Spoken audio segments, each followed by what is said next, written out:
En 2019, tu coaches les Toronto Raptors en tant qu'assistant coach. Vous gagnez le titre face à Golden State, qui était à son prime.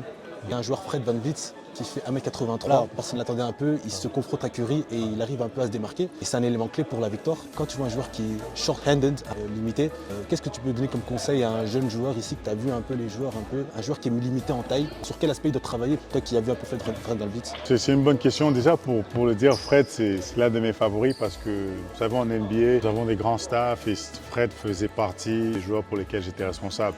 Et ce que beaucoup de gens ne savent pas, c'est que je pense que c'était la 3e année de Fred et que les 2 années avant, Fred n'a pratiquement pas joué. Sa première année, j'étais le head coach de notre Summer League Team. Alors j'aimais beaucoup Fred parce que c'est quelqu'un on pouvait voir la détermination dans son regard. Il n'était pas grand, il n'était pas athlétique, mais il faisait très peu d'erreurs et c'était un compétiteur. Il n'avait pas de contrat garanti. Après la Summer League, il avait une belle performance.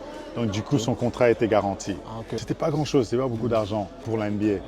Et Fred a continué à travailler, il jouait pas beaucoup. Il y a des gens qui ne se rendaient même pas compte qu'il était dans l'équipe. Fred, il bossait tous les jours. C'était quelqu'un de consistant. Il croyait en lui, il était consistant. Ça, c'est 2 qualités pour moi qui ont fait qu'il puisse percer. Au niveau du basket, c'était quelqu'un qui le disait lui-même. Avec ma taille, je dois être un bulldog sur le terrain. Donc c'est quelqu'un qui allait quand tout le monde est fatigué. C'est quelqu'un qui allait chercher le ballon, pick up man, il faut feet, pression sur le ballon. Lorsqu'on demandait quelque chose défensivement, il essayait de l'exécuter au maximum avec le plus d'intensité possible.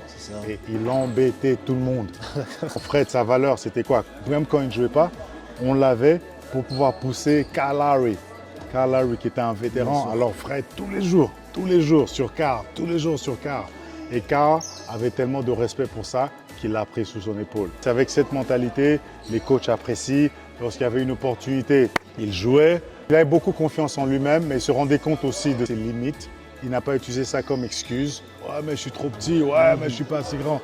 Non, mais il a essayé de trouver, OK, je n'ai pas ça, je n'ai pas ça, je n'ai pas ça, mais voilà ce que j'ai.